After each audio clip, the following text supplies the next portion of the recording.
ഇന്നത്തെ നമ്മുടെ റെസിപ്പി കപ്പ വെച്ചിട്ട് ചായയുടെ കൂടെയൊക്കെ കഴിക്കാൻ പറ്റിയിട്ടുള്ള ഒരു വെറൈറ്റി ആയിട്ടുള്ളൊരു സ്നാക്കിൻ്റെ റെസിപ്പിയാണ് കേട്ടോ. അപ്പോൾ അതിനായിട്ട് ഞാൻ ഇവിടെ ചെറിയ 2 കഷ്ണം കപ്പ എടുത്തിട്ടുണ്ട്. അത് ഇതുപോലെ ചെറുതായിട്ടൊന്ന് മുറിച്ചിട്ട് തൊലിയൊക്കെ കളഞ്ഞ് നന്നായിട്ട് കഴുകി എടുത്തിട്ടുണ്ട്. ഇനി നമുക്ക് ഇതൊന്ന് ഗ്രേറ്റ് ചെയ്തെടുക്കണം. അപ്പോൾ ഞാനിത് ഇതുപോലെ ഒരു ഗ്രേറ്റർ എടുത്തിട്ടുണ്ട്. എന്നിട്ട് നമ്മൾ ഈ ഒരു ചെറിയ ഇതിൽ വെച്ചിട്ടാണ് കേട്ടോ ഞാൻ ഗ്രേറ്റ് ചെയ്തെടുക്കുന്നത്. അപ്പോൾ ഗ്രേറ്റ് ചെയ്തെടുക്കുന്നത് നിങ്ങളുടെ ഇഷ്ടത്തിനനുസരിച്ചിട്ട് എടുക്കാം കേട്ടോ. ഈ ഒരു വലിയ ഹോളിലൂടെ വേണമെങ്കിലും ഗ്രേറ്റ് ചെയ്തെടുക്കാം. ഞാനിപ്പോൾ ഇവിടെ ചെറിയ ഹോളിലൂടെയാണ് കേട്ടോ ഗ്രേറ്റ് ചെയ്തെടുക്കുന്നത്, നല്ല ചെറുതായിട്ട് കിട്ടാൻ വേണ്ടിയിട്ട്. പിന്നെ നിങ്ങൾക്ക് വീഡിയോ കണ്ടിട്ട് ഇഷ്ടമായിട്ടുണ്ടെങ്കിൽ ഒന്ന് ലൈക്ക് ചെയ്യാൻ മറക്കരുത്. ഇഷ്ടപ്പെട്ടിട്ടില്ലെങ്കിൽ ഡിസ്ലൈക്കും ചെയ്യാം. അതുപോലെ തന്നെ നിങ്ങളുടെ അഭിപ്രായങ്ങളൊക്കെ താഴെ കമൻറ്റ് ചെയ്യാം. പിന്നെ ഈ ചാനൽ സബ്സ്ക്രൈബ് ചെയ്യാതെ കാണുന്ന കൂട്ടുകാരൊന്ന് സബ്സ്ക്രൈബും കൂടെ ചെയ്യണേ. അതുപോലെ തന്നെ നമ്മുടെ ഫേസ്ബുക്ക് പേജും കൂടെ ഒന്ന് ഫോളോ ചെയ്യാൻ മറക്കരുത് കേട്ടോ.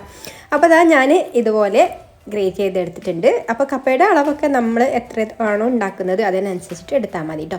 അപ്പോൾ ഞാൻ ഇത്രയും കപ്പ ഗ്രേറ്റ് ചെയ്തെടുത്തിട്ടുണ്ട്. ഇനി ഇതുപോലൊരു പാത്രത്തിലേക്ക് ഇട്ട് കൊടുത്തിട്ട് ഇതിലേക്ക് നമ്മൾ വെള്ളം ഒഴിച്ചു കൊടുത്തിട്ട് ഇതൊന്ന് കഴുകിയെടുക്കണം. അപ്പോൾ ഇതിൽ അത്യാവശ്യം നന്നായിട്ട് തന്നെ സ്റ്റാർച്ച് ഉണ്ടാവും. അപ്പോൾ അതൊക്കെ പോയിട്ട് നല്ല വൈറ്റ് കളറിലുള്ള വെള്ളമാകുന്നത് വരെ ഒരു 3-4 പ്രാവശ്യം ഒന്ന് ഇതുപോലെ കഴുകിയെടുത്തിട്ട് വെള്ളം നന്നായിട്ടൊന്ന് പിഴിഞ്ഞ് നമുക്ക് എടുക്കണം കേട്ടോ. വെള്ളം ഒന്ന് ഊറ്റി കളയണം. അങ്ങനെ കംപ്ലീറ്റ് വെള്ളമൊക്കെ കളഞ്ഞിട്ടുള്ള കപ്പ ഞാൻ ഈ ഒരു ബൗളിൽ ഇട്ട് കൊടുത്തിട്ടുണ്ട് കേട്ടോ. ഇനി നമുക്കിതിലേക്ക് ഒരു ചെറിയ സവാള ഇതുപോലെ ചെറുതായിട്ട് അരിഞ്ഞതൊന്ന് ചേർത്ത് കൊടുക്കാം. പിന്നെ ഇതിലേക്ക് ഒരു ചെറിയ കഷ്ണം ഇഞ്ചി ഇതുപോലെ കൊത്തി അരിഞ്ഞിട്ട് അതും കൂടെ ചേർത്ത് കൊടുക്കുന്നുണ്ട്. അരിഞ്ഞതിന് ശേഷം 1/2 ടീസ്പൂൺ ഇഞ്ചിയൊക്കെ ഉണ്ടാവും കേട്ടോ ഇത്. പിന്നെ ഇതിലേക്ക് ഒരു വറ്റൽമുളക്, അത്യാവശ്യം വലുപ്പമുള്ള ഒരു വറ്റൽമുളകാണ്, അതൊന്ന് ചെറുതായിട്ട് മുറിച്ചിട്ട് ഇട്ട് കൊടുക്കുന്നുണ്ട്. അതുപോലെ ഒരു 2 അല്ലി കറിവേപ്പില ഒന്ന് ചെറുതായിട്ട് അരിഞ്ഞത് ചേർത്ത് കൊടുത്തിട്ടുണ്ട്. പിന്നെ ഇതിലേക്ക് പാകത്തിനുള്ള ഉപ്പ് ചേർത്ത് കൊടുക്കാം. അതുപോലെ 1/2 ടീസ്പൂണ് കാശ്മീരി മുളക് പൊടിയാണ് കേട്ടോ ചേർത്ത് കൊടുക്കുന്നത്, ഒരു കളർ കിട്ടാൻ വേണ്ടിയിട്ട്. പിന്നെ എരിവിന് വേണമെങ്കിൽ നമുക്ക് മറ്റേ മുളക് പൊടിയും കൂടെ ചേർത്ത് കൊടുക്കാം. ഞാനിപ്പോൾ ഈ ഒരു വറ്റൽമുളക് ഉണ്ടല്ലോ ഇതിൽ, അത് കടിക്കുമ്പോൾ ചെറുതായിട്ട് ഒരു എരിവുണ്ടാവും. ആ ഒരു എരിവ് മാത്രമേ ഉള്ളൂ കേട്ടോ ഇതിലേക്ക് എടുത്തിട്ടുള്ളൂ. പിന്നെ പിരിയൻ മുളക് പൊടിയാണ് നമ്മൾ എടുത്തിട്ടുള്ളത്. ഇനി നമുക്കിതിലേക്ക് ഒരു 2 നുള്ള് കായപ്പൊടി ചേർത്ത് കൊടുക്കാം. ഇനി നമുക്കിതിലേക്ക് ഒരു 2 ടേബിൾ സ്പൂണ് കോൺഫ്ലവറും കൂടെ ചേർത്ത് കൊടുക്കാം. അപ്പോൾ കോൺഫ്ലവർ പിന്നീട് നമുക്ക് ഇത് മിക്സ് ചെയ്ത് നോക്കിയിട്ട് വേണമെങ്കിൽ ചേർത്ത് കൊടുക്കാം കേട്ടോ. അപ്പോൾ ആദ്യം ഒരു 2 ടേബിൾ സ്പൂൺ ചേർത്ത് കൊടുത്തിട്ടുണ്ട്. എന്നിട്ട് ഇത് നന്നായിട്ടൊന്ന് മിക്സ് ചെയ്ത് കൊടുക്കാം. ഇതുപോലെ കൈകൊണ്ട് തന്നെ കുഴച്ചെടുക്കണം കേട്ടോ. അപ്പോഴേ ഉള്ളൂ ഇത് കറക്റ്റായിട്ട് ഇതിൻ്റെ ആ ഒരു പരുവത്തിൽ കിട്ടുകയുള്ളൂ. അപ്പോൾ കോൺഫ്ലവർ ചേർത്ത് കൊടുത്തിട്ട് പിന്നെ നമുക്ക് ആ ഒരു ഒട്ടുന്ന ആ ഒരു പരുവത്തിൽ, അതായത് നമുക്ക് ഒരു ഷേപ്പാക്കി എടുക്കാൻ പറ്റുന്ന, ഒട്ടിപ്പിടിക്കുന്ന, തമ്മിൽ ഇങ്ങനെ ഇത് ഒട്ടിപ്പിടിക്കുന്ന ആ ഒരു പരുവത്തിലാണ് കേട്ടോ കിട്ടേണ്ടത്. അപ്പോൾ അങ്ങനെ കിട്ടിയിട്ടില്ലെങ്കിൽ വീണ്ടും നമുക്ക് കോൺഫ്ലവറും പിന്നെ അതുപോലെ മൈദയും കൂടെ ചേർത്ത് കൊടുക്കുന്നുണ്ട് ഇതിലേക്ക്.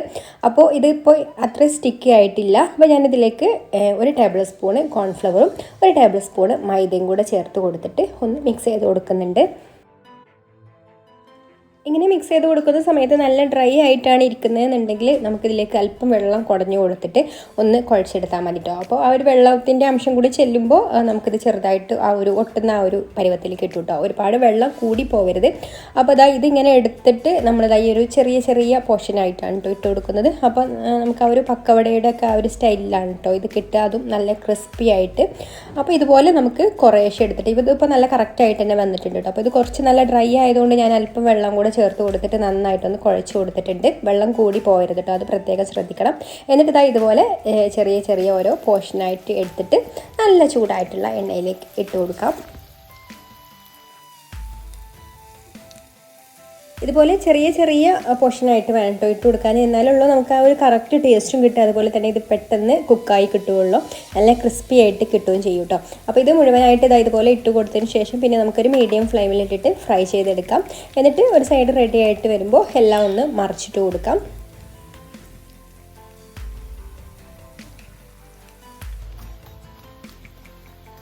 ഇപ്പോൾ ഇവിടെ റെഡി ആയിട്ട് വന്നിട്ടുണ്ട് കേട്ടോ. ചെറിയ പോർഷൻ ആയതുകൊണ്ട് തന്നെ പെട്ടെന്ന് ഇത് കുക്കായിട്ട് കിട്ടും, നല്ല ക്രിസ്പി ആയിട്ട് കിട്ടും ചെയ്യും. അപ്പോൾ നിങ്ങൾക്ക് ഇങ്ങനെ ഇളക്കുമ്പോൾ തന്നെ ഇതിൻ്റെ ആ ഒരു സൗണ്ട് കേൾക്കാൻ പറ്റും, എത്രത്തോളം ഇതിൻ്റെ പുറംഭാഗം ക്രിസ്പി ആയിട്ടുണ്ട് എന്നുള്ളത് കേട്ടോ.